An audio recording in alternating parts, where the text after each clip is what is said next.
And hello and welcome everyone to the comic multiverse where the worlds of nerd meet. It's our big 78th shiny episode, Matt, and oh, what a special joyous occasion it is because it's our Justice League spoiler cast. But hey, if you haven't seen Justice League though, don't let that scare you off. We are going to talk about news. We're just going to leave the movie talk until where we usually talk about comics. So, don't feel like you got to run, and if you do, be sure to save this one for later Definitely. once you've seen the movie. But yeah, how's your week been, Matt? Been pretty good. Been pretty chill. It's getting near that time of the year where everyone sort of breaks off for Christmas. So Yeah. I'm starting to get into the holiday mood a little bit. Yeah, I feel the same way. I had a very Christmassy moment tonight, actually, in my local superstore, Giant Tiger, which everyone laughs about that. It's a local Ontario chain. I think it's called Giant Tiger. Its logo is a big happy tiger. Give them a thumbs up. They had a local like 25% off night for like friends and family members. So like if you're there at the store every day, which I am because it's like right behind my house, it's in walking distance. Or if you're like related to someone who works there, they give you a little card and you get to go in like after hours and like pick stuff out. And I Okay. did that, although I totally read the thing wrong, where it's like, okay, so what's 20% off? Shoes and fashion apparel and electronics and everything. I'm like, cool, I'm going to get a hat and a new belt and some track pants and a bunch of candy. And it came out to like $46. I'm like, man, that's way more expensive than I thought. You included the deal, right? It's like, yeah, on the clothes and stuff that mattered, you also bought a bunch of candy. And I'm like, oh, you, oh, you I bought did it $30 wrong. worth of candy. And jerky and pepperoni and like tea cookies and stuff. But yeah, that's what I got. That was my thing. And again, it's like, so are you getting your Christmas shopping done? No, it's just stuff I needed. I'll do my Christmas shopping in December when I this get my December check. this is my weekly grocery shopping. Yeah, this is just shit I needed at the moment. Also, too, it's not like I have to get my Christmas shopping done here. Again, you're right behind me. I'll be here tomorrow for stuff. It's just that easy. So yeah, I did that. Also, too, if you've been paying attention, I've been Twitch streaming a lot more recently. And hey, guess who's got two thumbs and became a Twitch partner this week? Oh, that's pretty Yeah. cool. It is pretty cool. I just had to keep doing it. So thank you to the same 10 people who showed up to watch me and kept consistent enough. I know I do it from like 11 to 1 in the morning, which means I get like a lot of people in different time zones. So I appreciate everyone coming to watch me. And also thank you, Trappy Jenkins, who became my first like actual donator to the stream. Trappy's been a fan for a real long time. He had some spare bits. So thanks to him, I made 12 whole cents. Oh, you can retire now, Joe. Yeah, I'm gonna have that's to start 12 cents. looking for another co-host. That's 12 cents I did not have before. I take that 12 cents down to the racetrack. I put that 12 cents on a 20 to 1, and then I turn that 12 cents into whatever. Yeah, I started streaming a little bit more this week as well. I started streaming Battlefront 2, the Right. single player campaign, which is it's pretty good. It's pretty good. Yeah. It's It's Star Wars. the difficulty levels, the imbalances is shocking, and I'll talk about that in my review. But it's pretty fun. Well, that's good. That's good. I'm glad we're both doing that. And hey, if you wonder why all your favorite YouTubers have suddenly started streaming out of the blue, it might have something to do with those piss yellow check marks, piss yellow dollar signs that are making us fear for the sustainability of our freaking craft online. Yeah, I've got a new weekly schedule. I get up, I'll go check my channel for any of those yellow marks, and Yep. yep. That's our life now. Wake up, make my tea, check my email. Oh, hey, did any of my videos get demonetized in the night? Oh, a couple did? Fuck. Yeah, and it's not the small ones either. It's often the big No. ones. No, it's always here's the thing. I'll go a week and I won't get a single demonetization. Then like last week, everyone got demonetized, like every new one, and I'm like, God damn it. You're stealing, like tens of 20 of dollars from me, which when you live paycheck to paycheck means a lot. Certain YouTubers out there, like Larry Bundy, he started doing a thing where I'm like, oh fuck, am I gonna have to start doing this? He's like, yeah, got one of those shitty check marks, have to appeal for it. making the video unlisted until then. I'm like, oh god damn, that's like a cut off the finger to save the hand moment is what that is. Hey, worked hard on this video, want you to see it, but sadly I won't make any money until I do this appeal because YouTube's fucking me around. It sucks. It sucks. Like for the podcast, I would consider doing that. Like, okay, so Matt, ever since we went video, he downloads a version of it, uploads it to his channel, puts that up on the Patreon so Patreon fans can see it. Even when he just put up last week's episode, it got a piss yellow check mark on it, and it hadn't even been like officially published anywhere else yet. It was unlisted. I had uploaded it literally 5 minutes prior, and then I just no tags, no nothing. Went back into the video manager to get the link, and goddamn piss stain yellow mark, check mark. Yeah, god damn it. It's fucking stupid because it's like the way I thought it was is that like, hey, if you put anything considered too controversial in your tags, you'll get in trouble for it, and they'll like hit you or something. Yeah, or your thumbnail. Again, for those keeping track, the thumbnail for last week's episode was Brian Michael Bendis' face. So apparently Brian Michael Bendis' face is far too controversial for YouTube. It's up there with gun rights and, ban all assault Bendises. Yeah, ban all. Matt, I think you just have our new shirt right there. Ban all assault Bendises, and it's just Brian Michael Bendis' face with like 2 machine guns on either side. That's almost as funny as our bit from a couple weeks ago where it's like, hey, ban all assault words, or you can have assault words, but they can only have 6 letters in them. If you can't get the job done with only 6 letters, you don't deserve to have it. That's when we do the end of the year leading to Christmas best of bits thing, that's going to be on it. The best podcast bits, that one's going to be on there. Hey, down in the comment section below, tell us what bits we did this year that you would like to see on the best list for the end of year roundup. I'm sure there's ones I'm forgetting. I'm sure there is. But yes, now that we've gotten that out of the way, everybody, we actually do have some news for this week. More news than I thought, actually. I figured with Punisher and Justice League coming out around the same time, I figured that would be it. That would be all. Yeah, no, but we got some big news. We do. The first and foremost story, we got some promotional art for a brand new Infinity event from Marvel Comics coming in February. Hey, it's almost like you have an Infinity War movie you want to get ready for. Yeah, it's some event involving all of the Infinity Stones that obviously have been appearing since Legacy. There was one. Have you picked up Guardians of the Galaxy yet? Not yet, but I'm going to because I know it's important now. Yep, there's one in there, and it's the size of a mountain.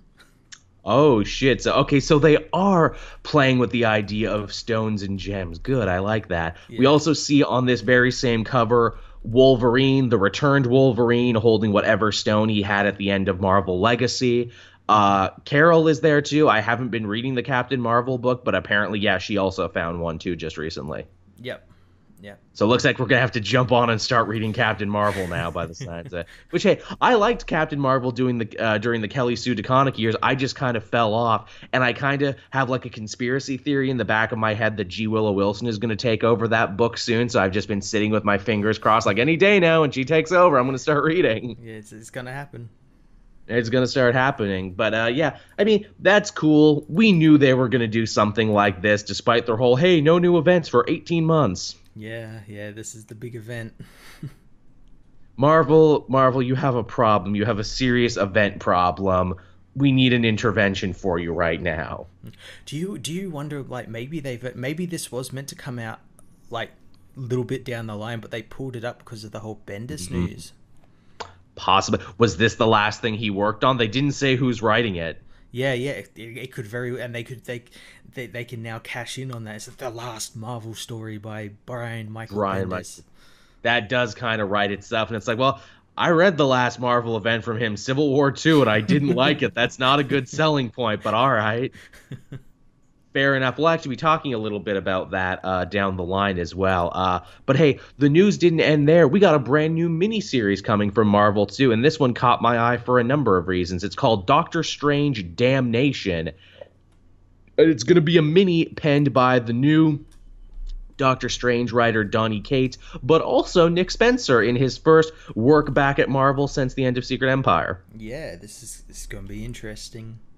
Actually, no, that's not true. He penned a little comedy comic this week, Not Brand Ek, which I haven't read yet, but apparently is hilarious, and apparently he parodies Secret Empire in that book. Oh, that's awesome. I got her. Like, I have it. Like, this has been a huge week, and Justice League and Punisher really fucked up my schedule, but I want to read that one. I think I've seen the covers for that one, and I was trying to figure out, is that a Marvel or another imprint? Yeah. But yeah, so Doctor Strange Damnation is actually a really interesting story. This is Doctor Strange trying to resurrect Las Vegas, which, if you'll recall from Secret Empire, got blown to shit. It got fucking glassed, bro, and everyone died. Yeah, and since Secret Empire, everyone's kind of forgotten about it. You just move on with your life. I mean, after 9/11 and Columbine, people just moved on with their lives. It just became a background thing. I'm sure everyone on their Twitter feeds was like, hey, but Vegas strong, never forget. Yeah, they got the little like filters you can have on your photo and everything, and yeah. Yep. They probably had just that, but I guess you're right. They eventually had to deal with the fact where it's like, oh no, we destroyed a major American city in this story. And we're kind of trying to put everything back, so I guess we really got to put this one back just to not fuck over the next guy who wants to tell a story that happens in Vegas. But yeah, so essentially Doctor Strange, in his attempt to save Vegas, he recruits like a paranormal team of Avengers, not to be confused with the paranormal Avengers that are in Spirits of Vengeance right now, although Ghost Rider is on both teams. Also, Iron Fist is there. And Moon Knight, and I forget who else was on the team. Someone else. I think Blade, maybe? Yeah, I think so. Magical people are on the team. He put together a group of magical folks. Actually, it's funny. With Moon Knight, Doctor Strange, and Ghost Rider, I'm like, hey, throw Elsa Bloodstone and Morbius in there, and that's my pitch I had for a new Midnight Suns book. Oh, Morbius will be probably getting a book because he's probably going to be getting a fucking movie soon, so... Oh, we'll get to that. We'll fucking get to that. Don't you worry. That one made the list. That one made the list of Jolico, I tell you. But yeah, it's gonna be a 5-issue miniseries. Sounds interesting. Yeah, I'll read anything by Nick Spencer from now on. Me too. I like too where they're like, look, it's a miniseries. It's not an event. Read it if you want. You don't have to. It's not gonna have a bunch of tie-ins. It's not gonna be a whole thing. It's gonna be a mini. I wonder if maybe this is them like looking at like DC and like, okay, they're doing like minis at the moment and they're doing really well, so maybe we should do something similar to that. Possibly. It's funny, I feel like I missed the boat on Doctor Strange in a lot of ways. The Jason Aaron run, despite my big love boner for Jason Aaron and everything he writes, his Doctor Strange never hit a nerve for me. Just didn't do it. I never finished it. Heard amazing things about Donny Cates. He's going to be taking over Thanos soon. Maybe I'll try and get on board with this one. I know it just started soon, so now would be the time to do so. But yeah, this one I'll pick up, and if I like it enough, I'll probably pick up Doctor Strange too. Yeah. This book sounds like it's going to be really interesting. Sounds like a good jumping on point, and also, hey, if you wanted some clarification for the end of Secret Empire, here's a bit of clarification for you. Yeah. Also, I think they already said Mephisto is going to be. I can't remember if they said Mephisto or Dormammu, but basically they're like Doctor Strange messes with dark forces and ends up calling in one of those guys. Yeah, it'll be one of them. Because isn't that every Marvel Magic story? It'll be whichever one isn't booked up for that week. There you go, exactly. Hey, speaking of Marvel, and indeed we were, and speaking of editorial shifts, which we also were, it was announced this week, longtime editor-in-chief Axel Alonso is out.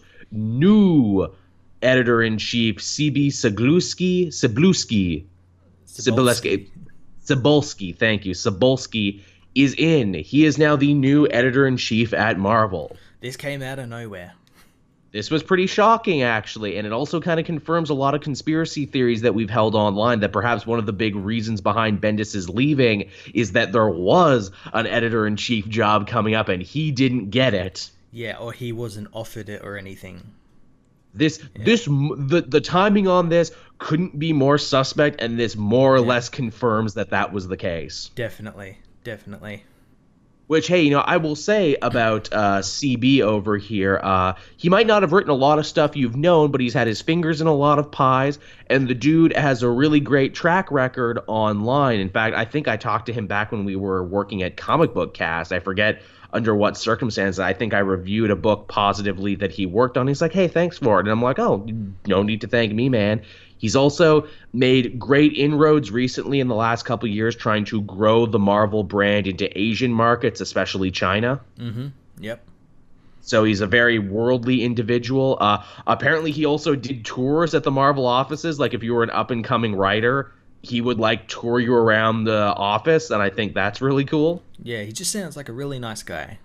He is, like, everything, like, and I think that's kind of what they need now in the world of editors, which, again, we're going to talk about that later on, but it's like, okay, who's the squeakiest clean fucking teddy bear of a human being we have? Give him the top job, please. Another cool thing about CB, from what I understand, is that if you wanted to break into the comic industry and you asked him on Twitter, he would actually talk to you and actually give you pointers. That's cool. That's cool. Yeah, so just all around, a nice guy got the job is what this one seems to be. Yeah.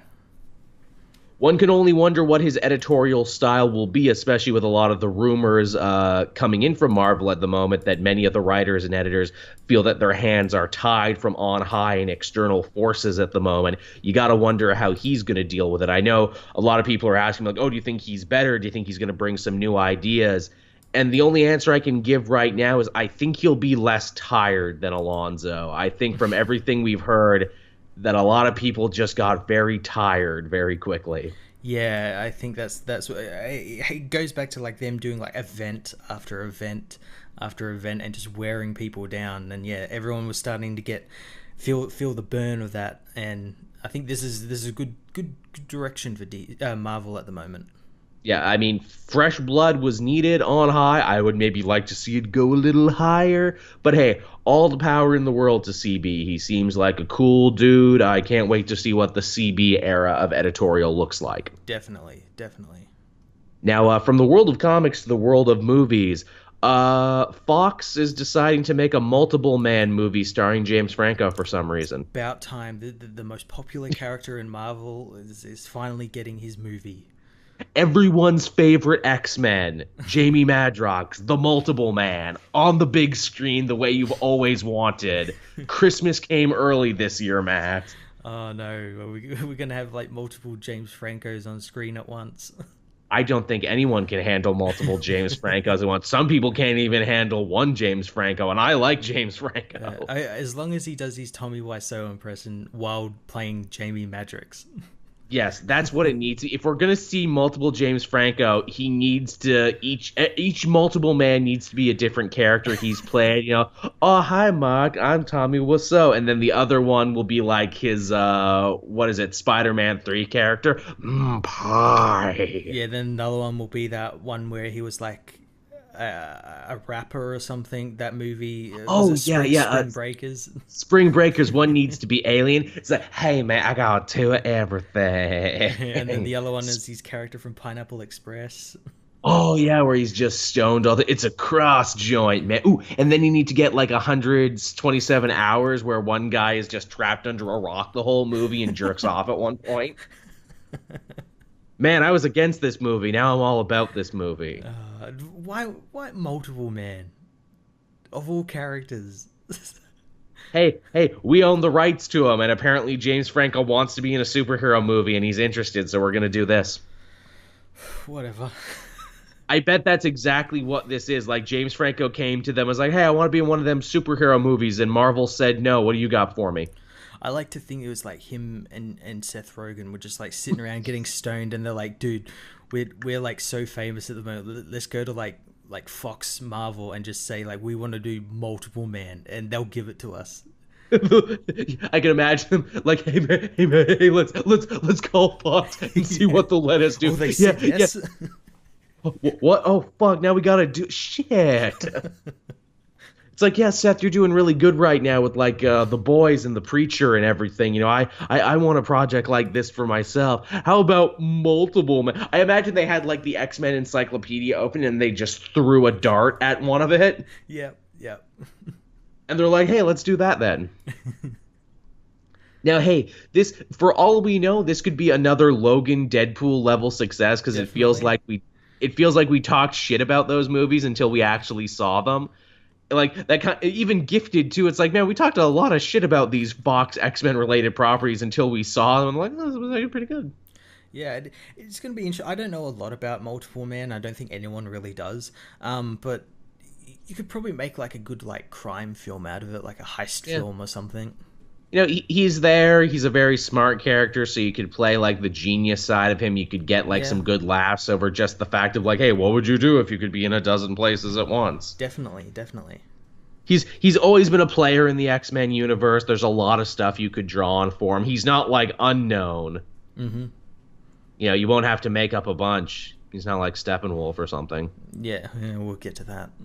We'll get to that too, don't you worry. That's a little preview, everybody. That's what's called priming the pump for what's to come next. And you know what? Hey, I put this down later in the thing, but because we're talking about Fox, we might as well keep the Fox-centric stories together. The trailer for Deadpool 2 came out this week, and what a teaser. That was so great. The goddamn A Bob Ross parody. a pitch fucking perfect Bob Ross parody from Ryan Reynolds, who he really gets when he's talking about the colors. The colors like So Betty White. that is great, where it's like they're all saying, and girls of indigo, and golden girls, and just like, yeah, just every color is named after a TV show or movie. Yeah. It's also just a big, like, 3-minute long masturbation joke. We're just gonna whack it off. We're just gonna whack it off Yeah, right there. beat Like, that like it owes you money. money. God, I love cocaine. They actually played that in my screening of Justice League, that exact trailer, and that's the only line they cut. It's from I love cocaine to I love snow, and I'm like, really? All the masturbation jokes were fine, but you had to take out the cocaine reference. What a weird world we live in, North American MPAA. But yeah, it's a big long joke. It's a pitch perfect Bob Ross impression, and then eventually we see a couple clips from the movie. Yeah, did you see the synopsis they released for it as well? Yes, that was just all fucking gibberish. It was amazing, and that's probably what the film's gonna be. I love that they're taking the ridiculousness and the meta nature of Deadpool, and they're just like, milking it for all it's worth. Yeah, I just hope it doesn't go too far. Yeah, that's the problem where it's like, ooh, you had me, but you went too far. And the couple of the clips we see are actually, like quite interesting. We see Negasonic Teenage Warhead.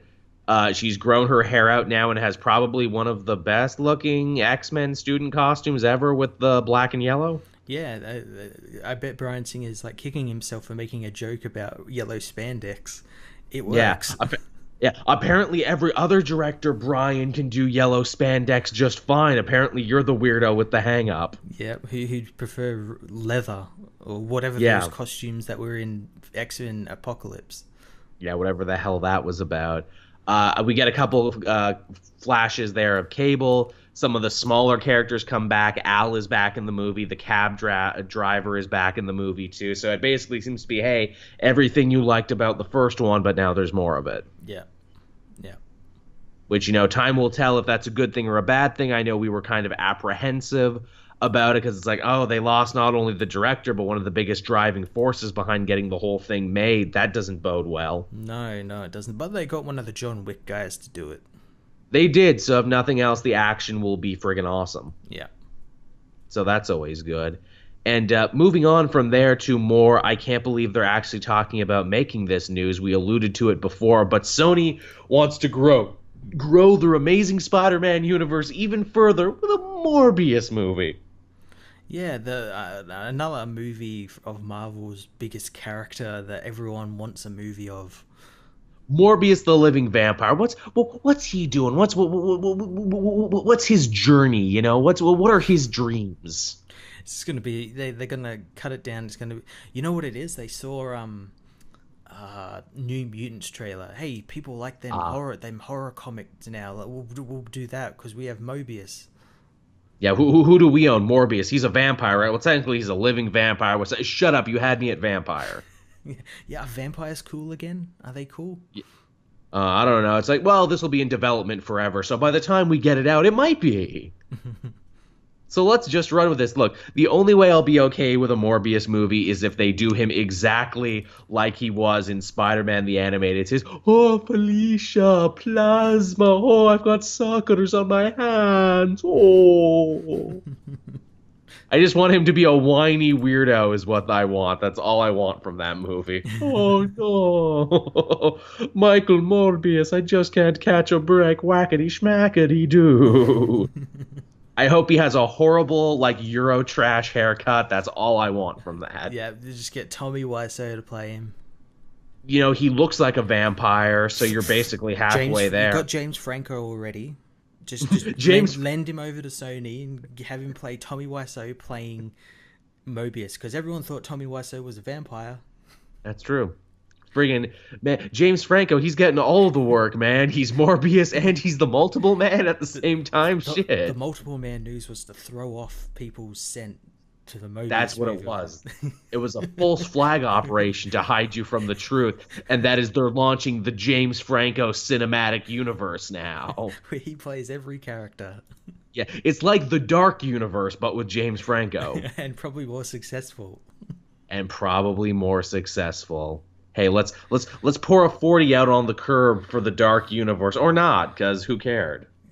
Yeah, that's a 40. That's expensive. It costs more. Yeah, in another perfect example of who was this for?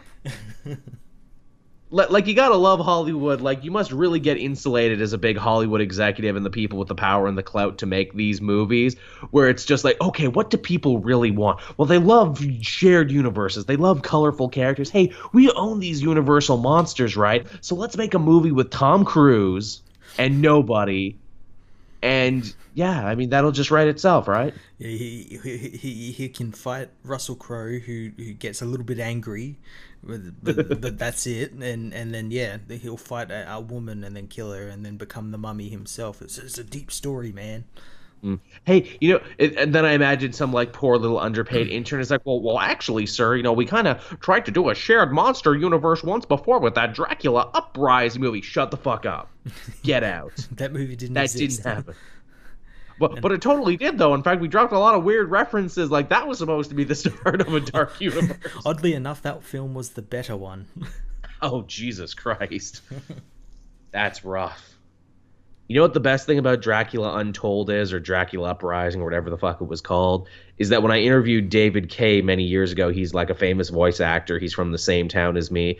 He'll occasionally do like cleanup for like actors who, like, if they can't get them back in to do recordings and everything. And that trailer, it was supposed to be Christopher Lee doing voiceover for it. And they're like, yeah, Christopher Lee won't come in and do it. You know, he did it once. We need someone to fix it. And David Kay's like, that's fine. I do an excellent Christopher Lee impression. Pay me for it. And I'm like, man, that's the job I need, just to be a really good enough mimic to be like, yeah, so-and-so fucked up. Can you fake their voice and get through this trailer? It's also great, too, because it's like, well, Christopher Lee's already been Dracula once, many times, in fact, and he has killed people, so we don't want to get him to come in here, and we don't want to make him mad. Yeah.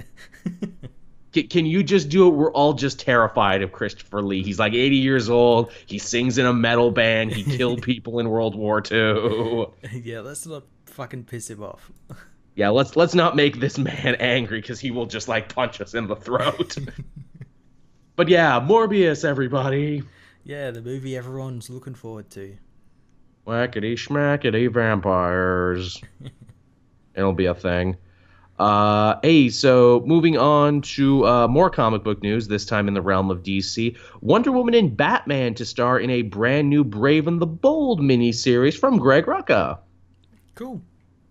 It's Rucka, so I'm in. I can only imagine the pitch meeting for this is like, okay, so Wonder Woman's really popular in the movies. In fact, she might be the only one that's universally liked by everybody. How can we put her in more things? Yeah, it's the Wonder Woman cinematic universe now. Yeah, this seems pretty interesting. I like some of Greg Rucka's stuff on Wonder Woman. His new Rebirth stuff was really great. It was. So I'm really interested to do that. And DC have been really hitting it out of the ballpark with these minis. So I imagine this won't be any different. We get the Demon Hell on Earth this week, too. I finally get to read about some Etrigan again. Yeah. Gone, the flesh of man. Reveal the demon Etrigan. Okay, I'm looking forward to that. Any character that has a rhyme is so over with me. Any character that has a thing I can say, I'm just totally on board for. It's funny, with the success of Wonder Woman, I'm honestly surprised that they haven't tried to do an in-universe resurrection of Sensation comics, because there was, Batman has detective, Superman has action, Wonder Woman had Sensation comics. I'm surprised they haven't tried to bring back Sensation. That way Wonder Woman can have 2 books. Yeah, well, have they done that with the on digital comic? Yes. Gail Simone wrote a digital Sensation comics for a little bit, but it wasn't in continuity. Yeah, that's true. Yeah. If they did an in continuity version and said, "Hey, Greg, do you just want to write this now, and you can write Wonder Woman however you want?" That'd be pretty cool. That would seem like a nice compromise. Hell, if this does good, maybe they will. Yeah. Well, yeah. As you said, she's getting really popular. Everyone really loves her. So. Yeah. Hottest Halloween costume for women this year, and with good reason. And for men as well. and for a certain type of man too, which, hey, show off them legs. If you got it, flaunt it, as they say. More power to you. More power. You are braver than I, sir. I do not have the legs to pull that off. Oh, it would be terrifying. And hey, speaking of Wonder Woman, and we absolutely were, in a follow-up from a story we talked about last week, and that is Gal Gadot threatening to no-show Wonder Woman 2 if Brett Ratner's Ratpac Productions was involved with it, given his recent allegations. Not even allegations. Everyone fucking knows he did it. Women have been saying for years that he did it. Olivia Munn came out and said, oh, when Gal Gadot says it, you listen to her, but I've been saying it for years and no one listened to me. Yeah, well, you weren't in Wonder Woman, so yeah, you were Psylocke. No, I'm sorry, Olivia Munn. I feel shitty, Olivia Munn. Even what is it? Megan Fox piped up, and it's like, oh, when I was saying shit about Michael Bay for years, everyone laughed me off, but now that it's legit. The comic multiverse would like to apologize to Megan Fox and Olivia Munn are bad. Not just are bad. The guys who did bad things, it was their fault too. But culturally. But yeah, so apparently the good guys won out on this one, and yeah, Ratpac Entertainment, not gonna see them in the next DC film, and you're certainly not gonna see them in Wonder Woman. Yeah, I'm probably not gonna see them in anything WB related, maybe, which is, while I do applaud them for doing what they did, and that was really great of them, they are a pretty big part of Warner Brothers. Like, a big, huge chunk of their money comes from Ratpac to help produce these movies, including the DC movies. So it's going to be interesting to see what happens financially with them. Yeah. I mean, it's Hollywood. Everyone's got their hands out. I'm sure because this is the modern age of filmmaking, I'm sure there's a Chinese entertainment company out there who would love to give some money to get in on these big American movies. It wouldn't surprise me. I'm certain of it there. I'm sure it'll be like, the Wei Sheng Company. I'll be. Oh, yes, I know them. They're an American institution. Yes. Yeah, the Wei Shen Company. We are as American as apple pie, we are. We are a name you can trust. We are a family-run company, the Wei Shen Company. Yeah. we like the based balls. Yes. And the hotted dogs. I think you're a little off there. Our money is still green. All right, then. Brother, that's all you had to say. And hey, speaking of justice being served across the board and following up on stuff from last week, Eddie Berganza, longtime Superman editor, longtime problem, and well-reported scumbag.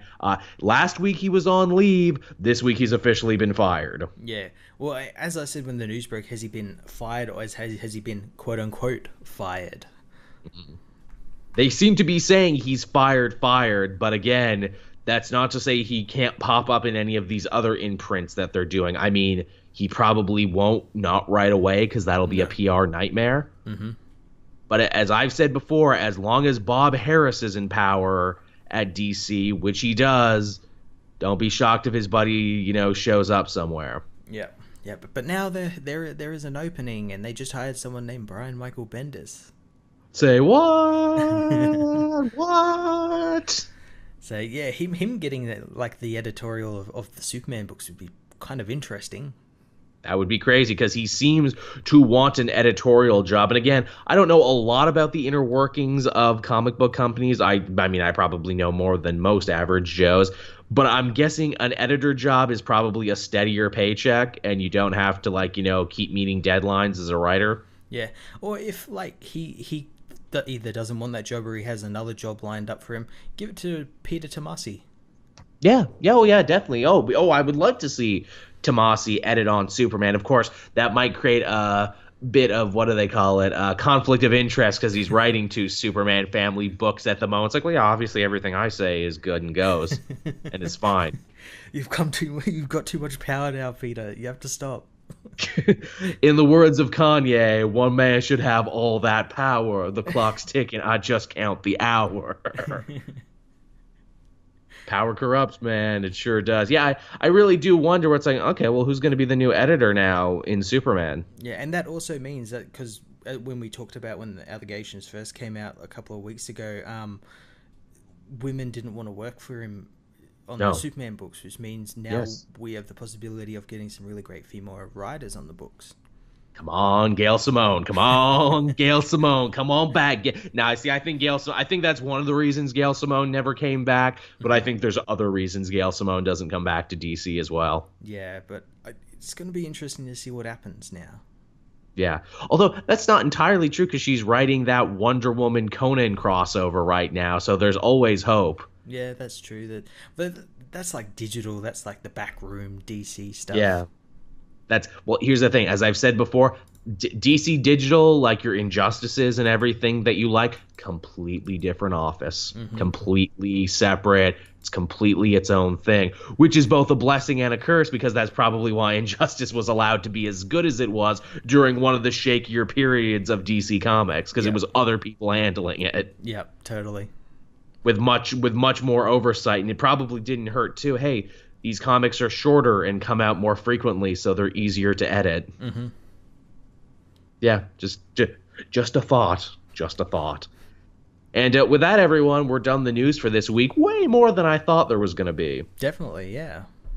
Yeah, but now that that's done, we can finally hop on into the main event of this episode. It's what you've all been waiting for, what I'm sure some people have been dreading, and what I'm sure some people are already typing angry comments. No, that's not true. Our fans are really solid about Spoilercast. If you listen this far in the show to hear the Spoilercast, it's probably because you're like a true blue fan and know what we're about and everything.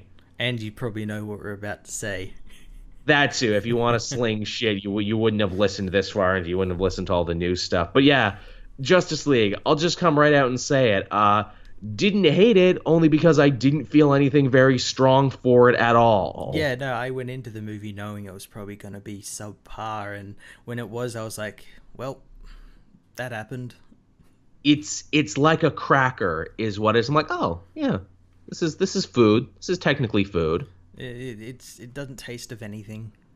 Doesn't taste of anything, but it doesn't taste bad. Yeah, it certainly doesn't. It's got a little bit of salt on it, so it got a little bit of taste. It's got some salt. I came in hungry. I left, like, oh, yeah, this was good. That hit the spot. I'm still gonna want a meal later that's more substantial and maybe has some nutritional value to it. But I'm not mad at it. I'm not mad. I don't know if I had to go out and pay $20 for it, but if maybe when it came out on DVD, I'd eat this cracker at home. And this allegory is just breaking the fuck down, isn't it? If I ordered crackers to my house via a pizza and paid less, and then put the cracker in my DVD player, I still would have enjoyed it. And then someone would have been like, I think Joel's finally cracked. He's ordering crackers and putting them in his DVD drive. Yeah, what the fuck happened? This movie ruined him. I think he's got a touch of the dementia now. Oh, no, we got to put him in the padded room now. But yeah, I mean, Justice League, I guess let's start to the beginning and just work our way forward. It's an unspecified amount of time after Batman v Superman, and the whole world is mourning Superman's death. For some reason, it's making people crazy for some reason. Yeah, they're mourning his death despite the fact that at the end of Batman v Superman, he was still a controversial figure. And was his name ever officially cleared? I know Lois was working on clearing his name for all wrongdoings and everything, but did that ever happen, or were they just so wrapped up in like, oh, Superman died? Yeah, and in the end of it as well, he still ended up fighting something that was from Krypton, from his home world, like in the first movie, which is the reason why everyone hated him. So why are people going crazy that he's not around, but there's still other heroes around? They play very fast and loose with how much people actually know about what went down in the finale of Batman v Superman. They very much try and have it both ways. Yep. They really try and have it both ways. Batman is trying to assemble a team now because, you know, he got a bunch of files off Luthor's computer. He got the sizzle reels for all the other movies. He also got files from Amanda Waller at the end of Suicide Squad, which they never mention. No, they never mention that at all.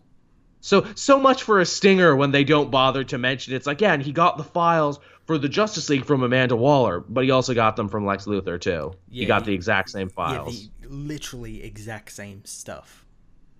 Geez, it's like these things have multiple writers and multiple reshoots and rewritings and everything, and they didn't know what was going to be important. And for some reason, coupled with the death of Superman, parademons are now going around capturing people. Just like in Justice League War. They feed on fear. Yeah, they're yellow lanterns now, apparently. Yeah, and when they die, they burst into a map of the mother boxes. Which is really convenient. It is very convenient. Really convenient for any hero running around, and Luthor being like, yes, that symbol matches exactly what was here in Luthor's notebook. I'm like, oh yeah, because Luthor was talking to the New Gods in the deleted scene of Batman v Superman. This makes that video I made about Ultimate Cuts even more relevant, because now they're picking and choosing what's canon and what's not.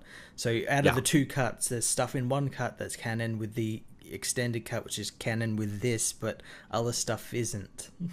Yeah, here's really hoping you saw the extended cut, because if not, you're probably... I mean, you're going to be confused regardless, because, again, they pick and choose what's canon and what's not. Also, you know, in the time after Superman's death, Batman loves Superman now, and they were best friends, and he calls him Clark, and he says that he's putting this team together for him, despite the fact that they had maybe 2 out-of-costume conversations in Batman v Superman. One was unpleasant, and they only made up 10 seconds after he tried to murder him. Yeah, he murdered him, and then, 5 minutes after that, Superman dies. Also, Batman is like smiling and cracking jokes now because that's the new thing, and there's no character reason given as to why he's smiling and cracking jokes now. All that drinking wine and taking medication at the same time caught up to him, and it's just like complete. Alfred's been sneaking like cocaine into his coffee or something.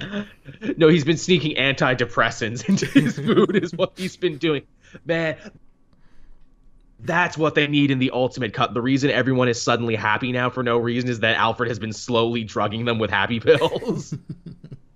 I'm okay with that. Please let that be the new lore. The first person he seeks to recruit is the Flash, played by Ezra Miller, who thankfully left his man bun at home. Yeah, instead of going for Diana, he goes for, the person he knows and has connections with all this stuff. He goes for someone who is an idiot, I guess. Yeah. Oh, no, he's not 80. He's just a millennial. He's just a quirky millennial, Matt. Yeah, somebody who's on the autism spectrum. Okay, that again, man, that is such a button for me. I complained about this in Power Rangers, and I'll complain about this too. Why, when a character is smart and awkward in a Hollywood movie, they all also have to be on the autism spectrum somewhere? Yeah. And they never mention it again in the rest of the movie. He's like, oh, well, I don't do well in groups. I have trouble interacting with people. Really? You seem to be doing fine. Yeah, you're talking with someone. You're looking them in the eye. Yeah, you're doing that just fine. Now, if that was part of like a cut subplot and maybe it was about him being like, oh yeah, you self-diagnosed yourself with autism, you're actually fine. Yeah. And that's what I said in my review, like Ezra Miller's Flash, he was fine for like first 10 minutes, and then it just became more of the same, and you're like, we get it. We get it. Stop. You're the funny one, or at least at some point in the development of this movie, I'm sure the idea was, okay, the Flash will be the funny one, even though Wally West is the funny Flash, not Barry. But hey, the TV show made the same mistake, so I won't hold the movie against it. But yeah, then eventually just everyone becomes like a quip machine, and Barry isn't special anymore. And it's jarring when it happens as well. Yeah, a little bit. Also, it's funny too, they seem to like very like play fast and loose with what the Flash has been doing with his life. It's like, oh yeah, his mother was murdered and his father went to jail for a crime he didn't commit. Well, what's Barry been doing all this time? Being a homeless person, basically. Yeah, a squatter. Yeah, a squatter. With an awesome lair, though. He's built a hell of a lair. I'm going to guess he didn't pay for those things. I'm going to guess he used his speed powers to steal all that stuff. Yeah, so he's a criminal on top of that. But when he does it, it's fine, though. Look, he totally asked for all that, NASA material to build his suit, though, for the greater good. Yeah, he just bought that off eBay in an auction. It was really cheap. He also says how it's like, oh, I've never been in a fight before as the Flash. Well, you built a suit, you picked out a name for yourself, and you beat up Captain Boomerang in Suicide Squad. I know that's not a great fight, but still, you were doing stuff, though. Again, stop selling yourself so short, Flash. And again, stuff that they've referenced in other films, but don't even reference here. That it was meant to be built up in other films. And again, it's Suicide Squad, so is that movie not in canon anymore? They're picking and choosing what's in canon. Yeah, I didn't hate Ezra Miller. I thought he was fine. Not every one of his jokes hit. I will say that as far as like the cast goes, he does better with the Whedon-esque material, the very, like peppy dialogue than anyone else does. A lot of the other actors struggle with it. Yeah, I think the only thing he really needs to work on is how to run. Yeah, okay, can we talk about that too? Which again, might not even be his fault, because again, a lot of this movie looks like it was made in a computer. That might have just been the animator's fault. But yeah, he runs like this. He runs like Steven Seagal runs. If you've never seen Steven Seagal run, look him up on YouTube. There's like a compilation of him running. It runs like that.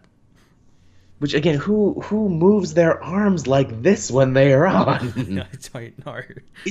Was it like, did they film him on a green screen? Because this is like the only thing I can think. Did they film him on like a green screen with like ski poles and like he was doing like an alpine ski thing? It looks like they did film him on a green screen, but like told him to run in place. Whereas in like the TV show, they make him actually run down the street or run on like a treadmill or something to simulate that. Whereas in this, they made him just stand in front of that green screen and just run on the spot.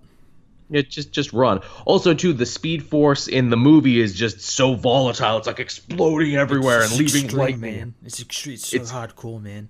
It's extreme Speed Force. I'm reminded very much of Red Letter Media when they were talking about Star Trek, and they're like, you have to hypercharge the action. It's not enough that he can run fast. He needs to also leave a bunch of lightning in his wake that hits everything. And it's very selective as well, because when he visits his father at Iron Heights, he speeds and draws that stuff on the guy's face, but there's no lightning or anything. No, not in that shot it was.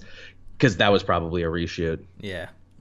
Because basically everything that was a ha-ha-ha joke in this movie feels like, oh, you put this in post, didn't you? And I can tell because you filmed the person very close up, which means the actors weren't there on the same day, huh? All the people that saw this movie in previews and said that it was seamless between the reshoots in this are fucking liars.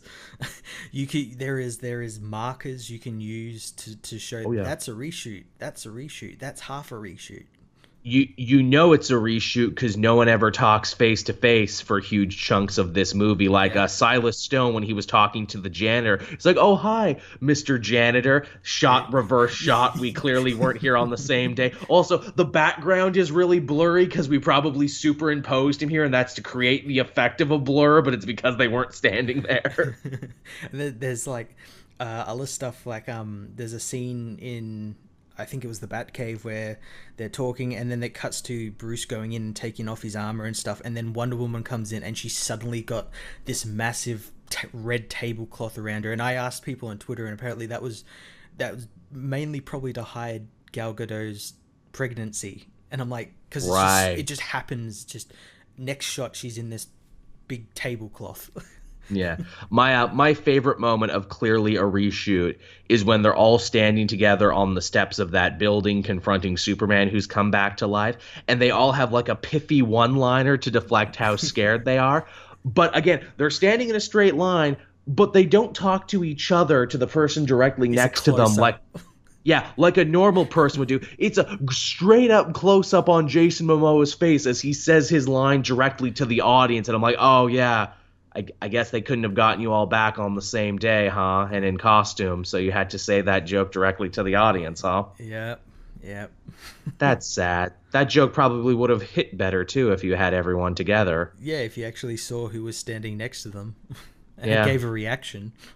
yeah. Movie making's hard. Yeah, so, well, just talking about Superman, let's talk about him. Yes. They solved the Superman problem of never having anything for him to do in any of these DC movies by not having him in most of the movie. Yeah, he's either not in the movie, or if he is, 90%, I guarantee you either 90 or even 100% of his stuff has been reshot, because there's a scene near the end of the movie where he's literally lying on the floor laughing with Cyborg, and I'm like, that's not a Snyder shot, that's a Whedon shot. Yeah. It's Yeah, most definitely. Heck, the bit where he, or no, go ahead. I was gonna say it's so obvious what was reshot with him and what wasn't. Yeah, but heck, also too, a lot has been made, and Twitter has had a field day with it. The fact that they had to bring Henry Cavill back. He had taken another movie role where he had to grow like a big walrus mustache, and they're like, well, he can't cut it for the other movie, so we gotta put a little green tape on there to like digitally remove it. They do such a bad job of it. It's literally shocking. This movie cost 300 million before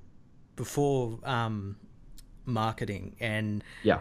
it looks absolutely horrible. They basically CGI out his entire lower jaw and replace it with someone who has marbles in their mouth. Yeah, he looks monstrous, and of course the movie starts where it's like, okay, look, if you had to take the mustache off, that's fine, I get it. Then stop showing him in such close-ups, Oh my please. God. The close. Please stop drawing attention to it. I think they did that because they're like, oh, we can't do this technology. They can't do the CGI in like a medium shot or a far away shot because it wouldn't look very good. Every shot now will just be like close up, like right into his face. So we've got the most detail we can have, and they still made it look bad. And the movie opens with one of these scenes, and it looks awful. It's like, I can't believe you opened with that. He's looking at me like a slack-jawed ghoul. Why? Let's just talk about that opening, because it's filmed on a camera with like kids. He's like helping people like Superman would. It's obvious Whedon reshoot. Yes. We need to remind people that Superman's a good guy, because that's kind of up in the air right now. I just found it funny because you can see when the video was taking place, it was like in 2015 or something. So before Batman v Superman. So like before that, he was saving people and everything, and then he turned into like a mopey dingus, freak guy who like doesn't want to help people for one movie and then come back and want to help people again. That's so indicative of this cinematic Superman, and that is all the heroic stuff, all the actual Superman stuff. Yeah, he did that in between movies. Either in between movies or when another director has control over him. Yeah, it's like when the camera was turned off. One thing I was pleasantly surprised about while we're continuing to go down the team members, Ray Fisher as Cyborg. Again, as I mentioned, this movie takes a ton of reference from Justice League War, and because of that, Cyborg actually has a lot to do. See, I didn't think he looked like he did, but he really didn't. He was just kind of there going, I'm the monster, everyone hates me. Please, well, I can control the mother boxes, and I'm important. Exactly. But not really. He's a team member and a plot device. He gets to be two things. Yeah, he's literally a plot device. In fact, no one really finds him. He finds them, like by using his elite hacksaw skills to get in the computer, and he's literally uploaded a bunch of stuff about the mother box. It's like, oh, I know the plot now. Yo, I found the script online. I found the script, man. Now I know everything. I read those 4chan leaks. Yeah, the dude has a real presence to him, which I guess he should because he's a stage actor, and he's got a really cool voice too. It's a really cool voice. I'm just like, it's a shame that he was made to play that character because he looks awful. I mean, Cyborg was always going to be a bit of a crapshoot in Justice League because he only joined the team officially in the comics like 6 years ago. Yeah, he's like a new member, which, yeah, again, it kind of shocks me that they did him and not, like, maybe set him up for, like, a sequel or something. Yeah, well, again, we were going off the Justice League War template. Everyone's favorite Justice League story, War. Yeah, yeah. We were using that as the template, so he was going to be put in there. Let's again, when we talk about plot holes and inconsistency, here's a great one with Cyborg. So we hear in the movie that the mother boxes only reactivated on Earth following Superman's death. But in Batman v Superman, we see Cyborg get created by his father with the help of a fully activated mother box. Well, Superman was very much alive. Again, they're picking and choosing, and even then, like in that scene, like that was that scene where you see all the Justice League members in their sizzle reel. In that scene, you see Aquaman. He has like part of his armor and trident on. He doesn't get the trident and armor until Justice League. No, they he has make to a point to shit. show that. They do. He has to pick that up. He has to actually go find that shit. Which actually, hey, let's move to Aquaman for a second. And another one of my favorite inconsistencies. This one I came up with. I think I'm the first one to hit upon this. This got like 100 shares on Twitter. So Batman, as we mentioned, got files from Amanda Waller with pictures. Mm-hmm. He got video files from Lex Luthor on potential Justice League members. Yet he doesn't recognize Aquaman when he's standing right in front of him. Yeah, literally standing next to the person he's talking to. Or no, he was actually talking to him because he was translating. Yeah, he was translating. World's greatest detective does not know the man he's looking for when he's standing right in front of him, to which many people on Twitter have been like, no, he was being coy, man. He was using strategy. He didn't want Aquaman to run. Okay. If that's true, then there's 5 problems with that, actually. Why did he get jumped by a super strong Aquaman when he has files that would have told him about his powers and strengths? Why did he get the whole town involved if he didn't already know what he looked like? Why did they make he's Batman? Who now knows that he's Batman? Why did they make a big point of Bruce needing to see the mural on the wall to put it all together? Which, again, they certainly didn't do that for the fans and the audience. We've seen the other movies. We know who Aquaman is. That was there for him. Another one, Batman grew a big beard in between because he has like 5 o'clock shadow when the movie starts. He shaves. There's that scene of him on the plane when he's flying to... I think to where Aquaman is, and he's like, he shaves, and then he gets there and he's got a beard. He's well, again, he needs to shave because, we need to get that Gillette sponsorship in because Gillette is the best a Batman can get. So like he's grown a beard in between. So clearly he's been looking for a long time for Aquaman to finally show up. Like he's probably been there about a week given the beard growth. And yet in all that time, he didn't know who Aquaman when he was standing right in front of him. Yeah. World's greatest detective. He didn't read those files. No. He's like, I got Alfred to skim them for me. I don't read my own shit. I didn't become Batman to read. Here's the thing. I bet you I know how that scene was supposed to go because, again, that's shot in a reverse shot with Momoa. We never actually see them standing together until they start fighting in the bit from the trailer.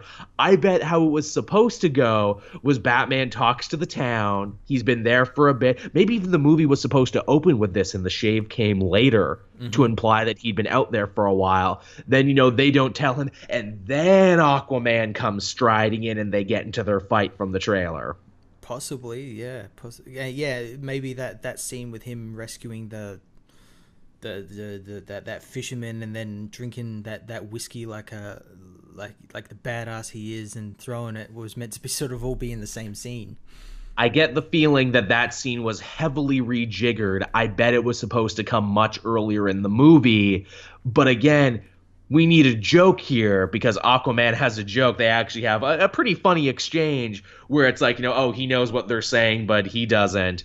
And, he kind of like makes fun of them, which again, didn't Batman travel around the world? Isn't Batman supposed to be a G? How does Batman not speak Scandinavian? He spoke a little Russian in Batman v Superman. Well, what I didn't, like this is Batman. He's always got a plan. He wouldn't go into like this city not knowing who they are, what they speak. He wouldn't just stand in front of people talking a foreign language, not understanding what they're talking about. They could be talking about killing him. Exactly. And yeah, it doesn't make it world's greatest detective. I thought that was going to be the point of the scene. I'm like, oh, this is a really cool idea. They're going to think they have one over on Batman, but he's going to start talking to them in their language like, blah, blah, blah, I've known what you've been saying this whole time. Oh, fuck, he knew. But no, they didn't do that. No. And also tacked onto the end of that scene is basically the member berries of Aquaman the movie coming out in next year. They go to Atlantis, which is completely empty. And looks awful. They're holding their breath again. They also imply that Aquaman has like rarely ever been to Atlantis before. He's not a king. He's meeting Mira for the first time. Yeah, well, apparently there was a scene. Yeah, that was a reshoot apparently with James Wan. Oh, holy shit. Apparently, it's a rumor, but apparently that was like a James Wan reshoot. Can we also say too, where it's like, oh, we're Atlanteans, we breathe underwater, but let me create a oxygen bubble for us to talk to each other. They couldn't figure out how to do the technology to make people talk while they're still underwater. That scares the shit out of me for Aquaman, where I'm like, oh my god, if you had to do talking scenes in Atlantis now going to be in a bubble? Is there going to be like a special room that's like a bubble? Because like that was the thing I was most interested about for Aquaman. It's like, oh, how are they going to get around this? Are they just going to talk like normal people underwater? Are there going to be subtitles? Are they going to work out like a psychic thing? Yeah, telepathy or something. That's what I thought was going to happen in this movie when he confronted Mera. They're just going to start talking with their minds or something. Mm-hmm. Nope, oxygen bubble. Yeah. And apparently in that scene, Willem Dafoe's character was meant to be in that scene, but he got cut. Also, too, can we say this Aquaman, unlike any version of Aquaman in anything ever, he's basically a new character. Yeah. The only version that comes even close is the version from the animated movie, Throne of Atlantis, which from what I understand was actually being developed alongside the movie at a point, and they wanted that movie to introduce the new Bramoa-y version of the character. No. But because schedules got all screwed up and this one ended up getting pushed out later, the animated one ended up coming out first. And then the Cullen Bunn version where he was all angry and everything crashed and burned. So like they tried to seed this. They tried to signpost the new Aquaman, but it didn't work. Yeah, it did. Yeah, as you said before, it scares me for what Aquaman is going to be like. I have a little bit of faith in James Wan. He's different from Zack Snyder and everything. He might be like a Patty Jenkins situation with Wonder Woman. Yeah. But yeah, the underwater tech, and I brought this up and got blasted on Twitter. Why didn't they just build like a couple of like sets and then do that dry for wet thing over it so they have some reference? Because here they don't have any reference. It's all green screen and it looks horrible. And again, too, I don't even know if I dislike Jason Momoa as Aquaman, because he's not really Aquaman. He's a different character. Maybe I could grow to like this new character. It's just jarring to have, it's like, hey, and here's a version of Aquaman that's not like anything you've ever seen before. Yeah, well, and like in the movie, he isn't Aquaman because he doesn't do anything Aquaman-ish. He's the paladin of the group. He's the big tank. Basically. He just throws his trident at stuff and doesn't use any water powers. It's so weird because they set up early on in the movie when they're all about to get drowned, where it's like, oh, I can stop the water, I have control, I can do all this. And yet for the final fight, they fight in Chernobyl where there's no water, so Aquaman can't use any of his skills. And I'm like, that's bad team writing. The point of doing a big team is you want them to all be able to use their powers and to complement each other. Yeah, it would have been cool if, like, at the end thing, they're like, oh, there's a dam nearby. I'll flood the valley the power plant's in, and it'll be on my own territory and everything. That would have been cool. Or like he comes riding out on a shark or Cthulhu or something. They do that thing like they do in the New 52 at the start where he brings the shark in and it eats all like the parademons and stuff. You had a chance to do that movie and you didn't do that. That would have been awesome. That would have been great. Would have been so cool. I mean, what we got was him punching stuff, and he punched stuff hard. And I mean, like, he was like, he flew through the air and he didn't give a shit. And he's like, yeah. And I'm like, yeah, okay, he did a thing. Fine, yeah. He did a fine job. I mean, it's not really what I consider to be Aquaman, but he did a thing. Yeah, he's Khal Drogo. He's culture. I'm not even being condescending. I'm just like he did a thing. I just would have liked to have seen Aquaman do more Aquaman things. Yeah, yeah. It's kind of like Wonder Woman in this movie. Everyone's praising her because she had good movie and everything, but a lot of her stuff was just, remember, I had a really good movie 5 months ago. Let's talk about that because nothing between World War One and 2017, nothing interesting happened. Apparently, I had a very uneventful 100 or so years. Yeah, even though they're going to do sequels in that timeline. Yeah, apparently nothing all that interesting happened to Diana, which is a shame. They definitely make strides to further build the cosmology of this DC cinematic. Only it's not called the DC cinematic universe anymore. It's called something else. Yeah, I'm just going to keep calling it the DCEU. So the DC film thingy, they build the cosmology by saying that Steppenwolf, who goddamn Steppenwolf, man, he's such a non-villain, he's such a non-entity as a villain. I feel like I need to go back and cut slack to villains who I said were shitty. He's a horrible, horrible looking CGI creation who's voiced by Carrion Hines, who's a good like character actor, and Yeah. they completely waste him here. Oh, he's given nothing to it. It's like snarl in your best monster voice. Yeah, we'll put some filters over it and you'll sound evil. Yeah, you'll sound evil. Apparently, he tried to attack Earth once before to try and terraform with the power of the mother boxes, which are now apparently doomsday devices, even though they've never been doomsday devices in the comics. They were like cell phones and teleporters for the new gods. Yeah, the mother boxes aren't the mother. They're basically 3 tesseracts. There are 3 Tesseracts.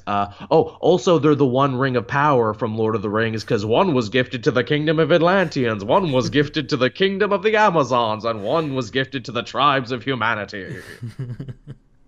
That's great, guys. Also, I need 3 of them to form the unity. I'm like, that's nothing. You're just saying word. You couldn't even find a doomsday device from the comics to build this around. There's lots of doomsday devices from the comics. Well, what I've been wanting to say this for a while, but like in that fight that we see with the exposition dump with the Amazons and everything, we see that Green Lantern there and he gets killed and everything. You think like maybe like the Green Lanterns would send a couple more to like stop this, and then maybe even take those weapons away from what I imagine they would consider like infant races, like the Amazons and the humans, and like put them in like a science cell or something.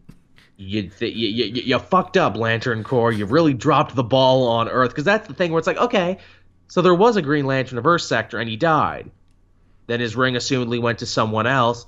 Why have there been no Green Lanterns in the last little bit? Yeah, like why aren't they appearing? Like where was he during Zod's attack?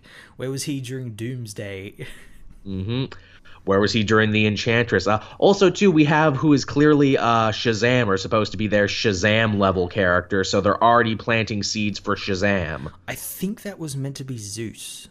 Was it? There was like a throwaway line about the gods even helping out. Right. And it was like Zeus, and I think they didn't show Ares, of course. No, because that would be confusing. Yeah, there was like a bunch of other. There was that woman with the bow and everything. Athena, yeah. I guess I made it cooler in my mind that was Shazam, some ancient version of Shazam. You know, that would have been a really good place to put Black Adam. Oh, yeah, that's right, because he would have been around since it... Well, I think they're pre-Egyptian times. I think that's supposed to be like Stone Age times we're fighting in. A Black Adam. A Black Adam of some point who got his powers from whatever thing. Well, but then it's weird, too, because it's like we got the Greek gods, but Wonder Woman says the Greek gods actually created the world and were the only gods. Yeah, fuck this universe. I know, this universe is so confusing to be like, oh, but the Greek gods were there in Stone Age times? Really? I mean, unless they want to get really creative with it and use, like, Campbell's selective subconscious and be like, well, no, really, all gods are the same gods. We've just been retelling the same stories over and over again. I mean, Mars is just Ares, Odin is just Zeus, and the Judeo-Christian god, we just keep moving them up and everything, but that's a lot to have to explain. Yeah. But yeah, so Steppenwolf loses and then gets chased off Earth for like 5,000 years, and only the death of Superman is enough to activate the mother boxes and bring him back. even though Superman has only been on Earth for like 35 years and he was only Superman for like 3 years tops. If that. Well, here's another thing. Like at the end of the movie, he's like he gets defeated again, and the parademons turn on him because they feel his fear. He got defeated first time, and that didn't happen. He just escaped on his ship. I think he was more angry than scared that time. He was scared because they broke his penis axe, is what they broke. No, you broke my penis extender. No. I like to imagine too, because it's like he drops reference to Darkseid, he drops reference to the New Gods, which God fucking help you if you're not a comic fan. Because again, to Joe and Jane Popcorn, that doesn't make them excited. That's just gibberish to them. Yeah, what the fuck? They'll be like, Darkseid, is this Star Wars now? What's going on? Yeah, what is this guy? Is he one of them Sith Lords there, Jane? I think he's one of them there Sith Lords. Yeah, man, he's one of them fucking Sith Lords, man. Yep, that's what happened. He's a Sith Lord. And again, where even what, like, the line that is supposed to make me nerd out, where it's like, oh, and I will take my place amongst the new gods. It's like, but Steppenwolf, you are a new god, though. That is your species. You are that is your god. That's your race. You can't take your place amongst a group where you're already a member. It's like if me or Matt said we will take our place amongst the human race. You're already humans. You can't be more new god. Oh god, it's terrible villain for a first Justice League. And I could see that they're like, oh, we'll do Steppenwolf and it'll be cool because it'll tie into Darkseid. And like there's one mention of Darkseid, and that's that line from Steppenwolf. Other than that, nothing. Yeah. Clearly, when this was supposed to be 2 movies, Steppenwolf was either supposed to be a henchman or they were going to defeat him in the first one and Darkseid would be in the second one. I feel like he was meant to be a henchman. Like he was going to be like a heavy. Yeah, kind of like just someone for like Aquaman or Superman to fight. Like Vader to his Emperor. Yeah. Well, originally, like this whole movie, apparently, because Zack Snyder kind of went, little Josh Trank went, "You'll never see my cut of the movie," that sort of shit. Mm-hmm. Apparently, Superman was meant to go evil in that when they resurrected him. They seem to be playing with that idea, and I imagine he would have had the black suit, and we would have had the whole Justice League fight Superman. Yeah, well, no, I think what was originally meant to happen was he was meant to come back, that because he got resurrected with the mother box, Darkseid can somehow now control him, and it was meant to lead into the nightmare, right, from Batman v Superman, and then right, the nightmare future, yes, apparently, yeah, but none of that happened. Let's talk about his resurrection. Let's. So in a big crowd pleasing superhero movie, there's a scene where 2 heroes dig up another hero's corpse and talk about how wrong it is while continuing to dig up the corpse. You know, they have a little thing called a Kryptonian healing coma, so you wouldn't have to desecrate a grave, right? No, it's really important for the story that they need to dig up his grave. Yeah, and it's even funny, and I actually laughed kind of out loud when it happened, because they're digging it up, and Flash hits the coffin, and he's like surprised. I'm like, why are you surprised you found the thing you were digging for? Also too, for like, again, they don't really say how much time has been in between his death and now. But I guess it can't have been much time because he hasn't decayed any. His hair and nails haven't grown any. But that could just be superior Kryptonian genetics. I don't know. See, they could have easily solved that beard issue with him saying like, "Oh, his hair just grew." I know that they so could have gotten around it, but they chose not to. Yeah, and and Red Letter Media brought this up there because apparently they have to drop the cube into the goo, the Kryptonian goo, and Flash has to touch it with his electricity powers just as it hits the water. So like, if he misses, they could just do it again. Just fish the cube out of the water and just drop it again. Why did it? So 3 times the charm, man. And they were like building it up as like this big intense scene. Is he going to touch it at the exact moment? I'm like, doesn't matter. He can just do it again if he doesn't do it. It's also like, again, that probably would have been a more interesting side plot. And I imagine it was probably meant to be a more interesting side plot. This idea of like, wow, you superheroes just played God right now. You brought back a man from the dead. There's a lot of moral and philosophical quandaries at work here. Now we're just going to brush it off, though. Yeah, although there's probably more of that in the Snyder Cut. I'm sure there was. In fact, what they were building up was Cyborg, where it's like, Dad, I didn't ask to be brought back to life. I didn't ask to be rebuilt as a robot. Maybe I wanted to die. that would have been really good material for him and Superman, kind of build a dynamic and a connection between them there. That would have been fun. Yeah, but they don't react to each other until the end. No. Cyborg attacks him because his mother box tells him to. And that's like one of the only times in the movie. Like the big mother box villains or something. Something like that. No real explanation for it. Well, because we need to be unsure about Cyborg's loyalties going into the final act, but then it doesn't really mean anything because that was the only time it happened. Yeah, and then Superman fights the Justice League in a hilariously comical fight. Where he destroys the memorial to his victims from the first film. Yeah, I don't think this was meant to be funny, but I laughed at it when Superman is holding up Batman and Superman says, "Do you bleed?" I'm like, they brought it back. It's the face. It's the CGI face. It looks so weird. And then he throws him, and then Batman says, "Oh, something's bleeding." Quip. Again, in a close-up shot where it's like they filmed that later. Yep. And then Lois runs out and calls him Clark Kent, and then Batman calls in Alfred. He does that at the start of the movie. He's got some character actor. He's some criminal standing right next to him, and he goes, Alfred, bring in the Bat Jet or whatever. My butler Alfred Pennyworth, who lives at Stately Wayne Manor. Also, that scene's even better, too, because a car pulls up with Alfred and Lois in it. Lois calms down Superman, and she goes, Clark, in front of a bunch of cops. Yeah, she does that in Man of Steel as well. She actually takes a cop to the Kent residence, and as Superman is landing, and yells his name, Clark, at the cop. In the same moment, too, Wonder Woman, while trying to break through to Superman, goes, Kal-El. No, how the fuck did you know his name was Kal-El? You met for like a couple minutes. He certainly didn't tell Batman his alien name. Well, not only that, why is she calling him that when she wants to remind him of his humanity? And why does she say it the way she says it? She says it like really weirdly. And again, it's close up. It's a reshoot. Yeah, I don't. Were they just trying to remind us that that they know each other, though? They know each other. Look at this thing she knew that she had no way of knowing. She had no way of knowing, but she knew it. Oh, God.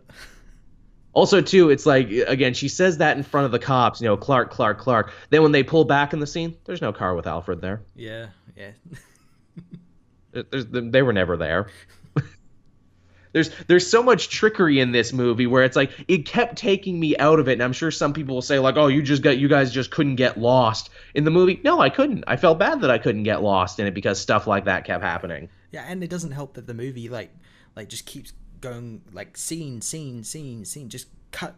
Like it's like they had like a timer, like, oh, this scene can only run for 3 minutes, and then we got to cut to another scene for 3 minutes. More than anything, it reminds me of Suicide Squad. It is cut a lot like Suicide Squad, which, again, much like Justice League, I did not hate. I did not love, but I'm like, it does its job. It does a little of this. I feel like there's probably a more interesting movie on the cutting room floor. It will be interesting to see if they actually do release I imagine they probably will because the movie's bombing hard. If it seems too like we're not talking about the story or the character development or anything, it's because there's not much to talk about.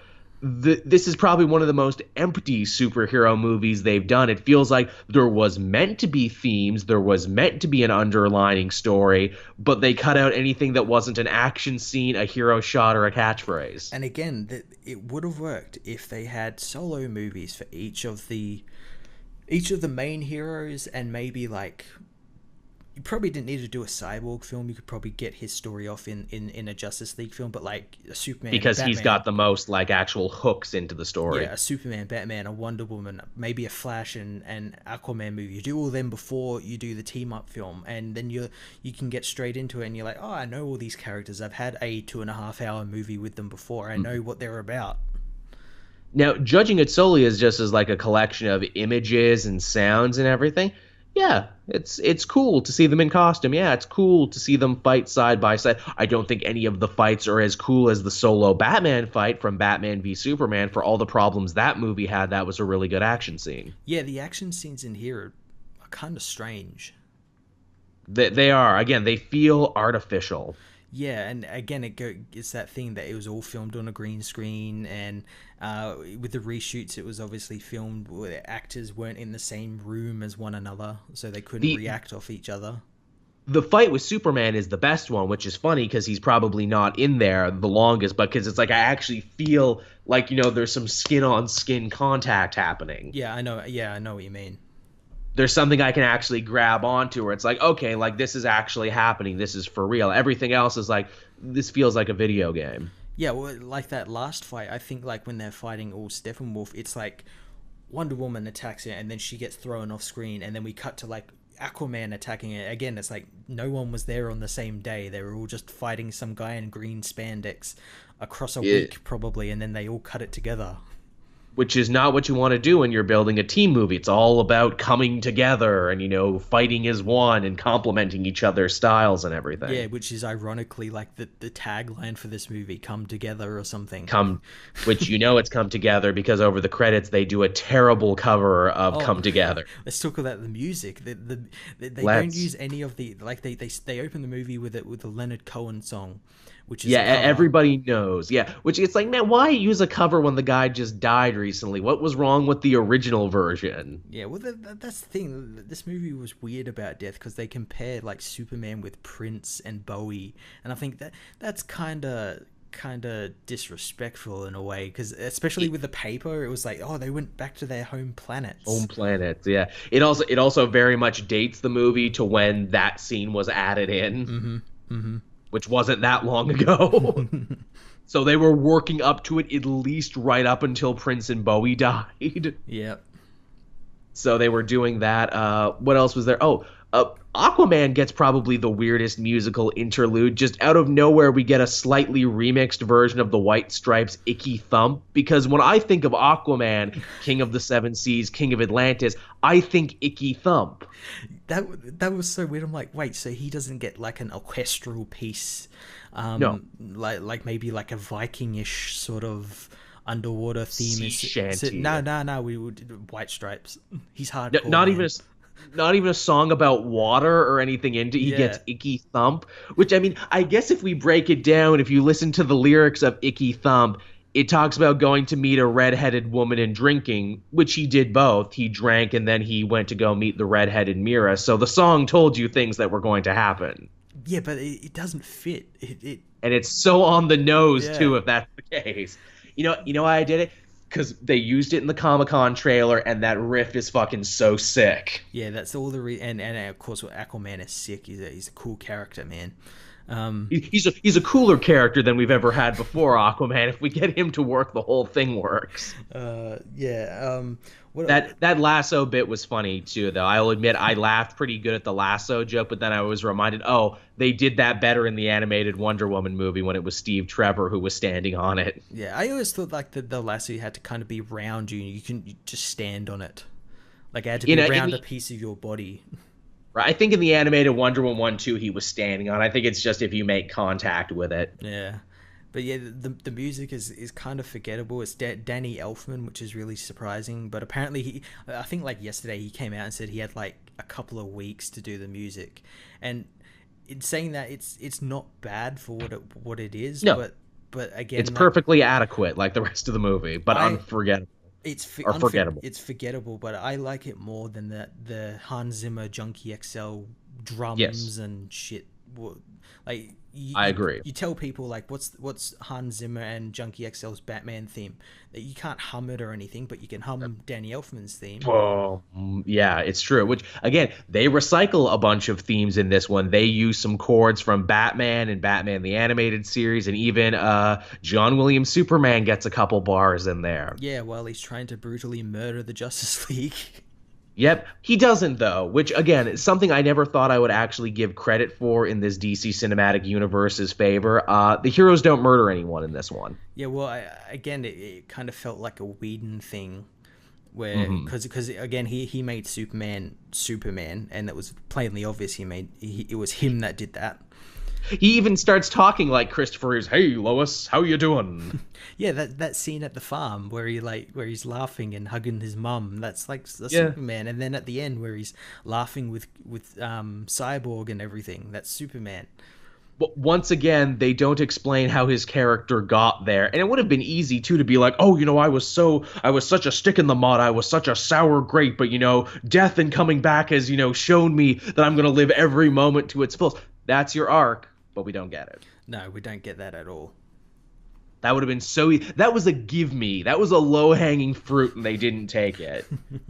That Superman literally has a brush with death, and that changes everything. He's like, oh, I'm going to be the Superman from the comics now, but they don't do it. Yeah, they don't do it. Even at the end, they it's kind of weird how the movie ends with him being back as Clark Kent somehow, dressed like Christopher Reeve. And no one's going to put two and two together. Hey, that Superman guy came back to life around the same time this Clark Kent guy came back to life. I wonder. They've put him in a weird place where they can't take him back to the Daily Planet, or they can't, and they can't put him anywhere in Metropolis in a job that will put his face out there, because in Batman v Superman we see like all the people at Daily Planet went to his funeral, which was an open cast funeral. So yes. They all saw him dead, and there was an obituary in the newspaper. So you can't just have him walk back into the office and say, "I'm Mark Kent." He went deep undercover, Matt, to research a story. That's what he did. He went under deep. They'll pull something out of their ass for Man of Steel 2 if they ever do Man of Steel 2. Yeah, that's another thing that this movie's now got to deal with, because it's bombing. People hate it. People aren't liking it. The general audience aren't liking it. Well, I was gonna say some people are liking it. I've been on Twitter. It's very much underperforming what they expected it to be. Thor Ragnarok had a better opening weekend, which, man, if that's not a reason for heads to roll at the film division of Warner Brothers, I don't know what is. People crunched the numbers, I think, at Deadline or something, and they said that with only 2017's inflation numbers, Batman Forever made more money in its opening weekend. Batman Forever with Jim Carrey's Joker, not Riddler. I was going to say Jesse Eisenberg's Riddler. That's fine too. Again, if I was the president of the film arm of Warner Brothers and I heard this, I would be like, whose ass am I kicking? Whose fault is this? Who's getting fired? His fault. I think Kevin, I can't remember what his last name, but I think it's his fault. He's the one who gave Zack Snyder total control over these characters. And I don't think he knew what he was doing anyway, because I think he was a theme park guy, CEO or something. He wasn't a movie guy. That makes sense. Well, that's the funny thing, too, where it's you mentioned Zack Snyder, and we mentioned the people in charge. That's another thing. With Batman v Superman, with Man of Steel, my not enjoying them, it was very easy to point a finger at Zack Snyder because he was the creative voice behind it. He was the creative everything. Here, it's hard to blame anyone. Because clearly Zack's... It is everyone's part of it. Clearly, Zack Snyder made a movie. They took it away from him because they didn't trust it after the other ones. They recut it. Whedon came in, did the best he could, but even as much as I like Whedon, it felt like he was phoning it in a little bit. Yeah, well, again, he probably didn't have a lot to work with, and he probably had really strict rules to adhere to. Yeah, make a brand new movie out of the footage we have now, and you have this much for reshoots. But it has to be under this runtime because we want to maximize how many showings a day we can get in. Yeah, exactly. And people are saying it needs to be longer. It doesn't, because you see Guardians of the Galaxy Volume 1, I think it's a minute longer, and that succeeded. And that's a team movie about a team no one gives a fuck about, but now do, because of how good that movie was. Yeah, it really is one of those things where it's Justice League, I'm not mad at it. I'm just a little disappointed at it. Again, can pick apart technical problems to the cows come home. You can do this, you can do that. At the end of the day, I just didn't find it very engaging was its problem. There wasn't that much to latch onto. And again, for some people, just the awe and spectacle is going to be enough. For some people, just being able to see these heroes on the big screen is everything they've ever wanted, and they'll be happy with that. To which I say, hey, more power to you. I'm glad you got it more out of it than I did. Yeah. Don't tell me that I'm wrong in thinking that I think it's bad.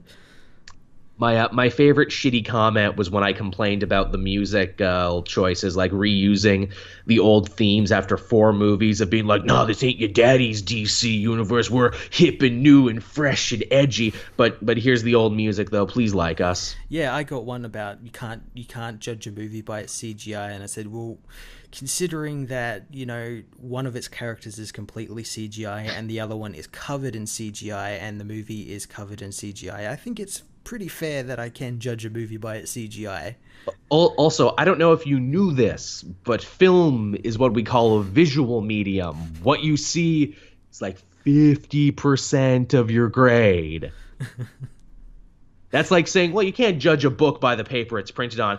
Yeah, I can. If it's falling apart and I can't read it, then I can absolutely judge it by that. Yeah, exactly. It again, people like for this movie are starting to pick like, well, it was good because it did this, but everything else was shit. And just trying to find like little things that make the movie a sudden 10 out of 10 or something. Which again, it does have little things. Some jokes are funny and cute. Again, and yeah, I like Ezra Miller in the first half of the movie until he started grating on me a little bit. Ray Fisher, I hope he has a big, long career because I think he's genuinely a good actor. The fact that he was able to get as much out of this role as he did. The fact that this movie wasn't pretentious and up its ass like Batman v Superman and Man of Steel was. I mean, it didn't have anything. It didn't have an ass to go up because there was nothing there. No, it definitely was like it had none of that, and I think maybe that's probably because like a character like Lex Luthor wasn't in the film, so they didn't have some character to go gods and men and peach tea. Peach tea, man. You say Lex Luthor wasn't in the movie, but he actually kind of was. Well, yes and no. He was in an after credit scene. Let's talk about this now as we bring it down. So for after credit scenes, we get like a big call out to the famous Flash versus Superman race from the comics. I'm like, oh, that's cute. That's a nice stinger. That was nice, despite Henry Cavill's monster face. Yeah, despite his weird distended monster face. I'm like, you know what? I wish this would have been the whole movie, just Flash and Superman having a good-natured race. Yeah, and they kind of did that in the film where Superman's now as fast as the Flash. He can catch up to him. Well, I mean, that's a debate fans have been having forever, who's faster, Superman or the Flash. My theory has always been, in a foot race, the Flash will always win, but Superman can fly and defy gravity, and because of that just fucks everything up. Like, he can just do shit that he straight up can't do. But yeah, we get that.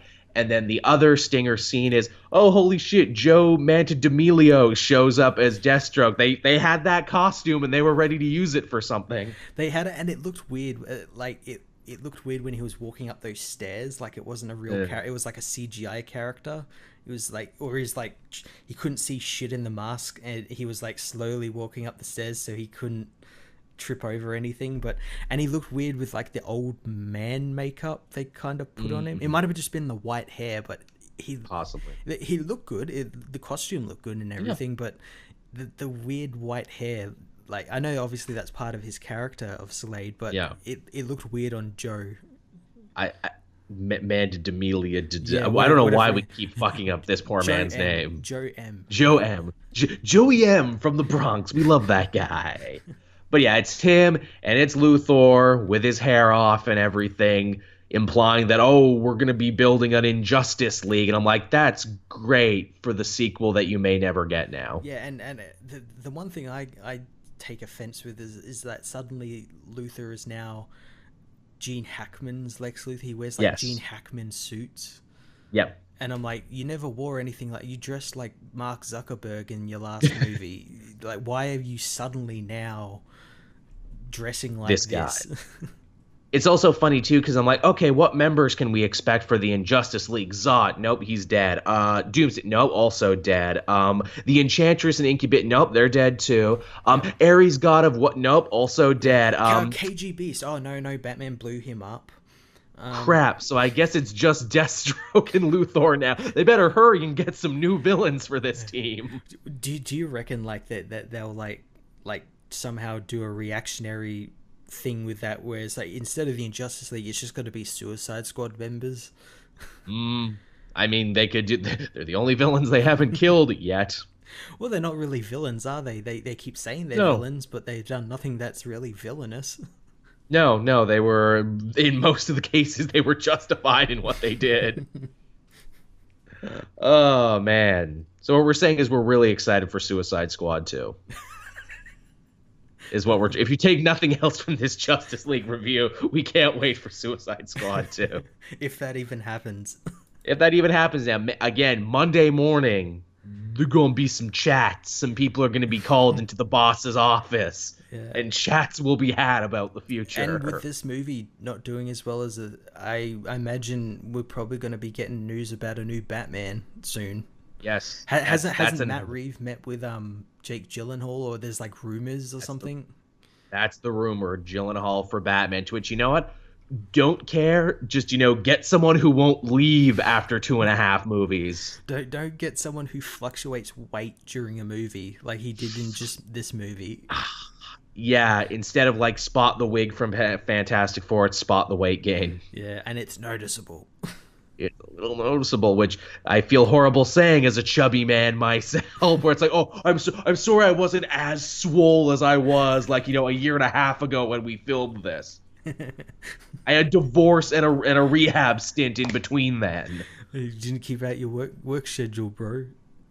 You comic-loving fucks. I'm sure Ben Affleck just hates everything about comics and comic book movies now. Yeah, he's like, fuck you, I had a better time doing goddamn Daredevil. Oh, God, yeah. I can only imagine, like, I'm Daredevil and you guys shit all over, and I'm Batman and you shit all over, and I'm just never going to do this again. That poor guy. I gotta go back to directing. At least my movies do well. Oh. Yeah, damn it.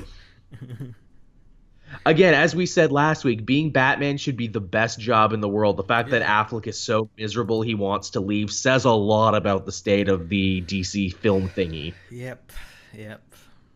That it made a man not want to be Batman anymore. The greatest job in the world.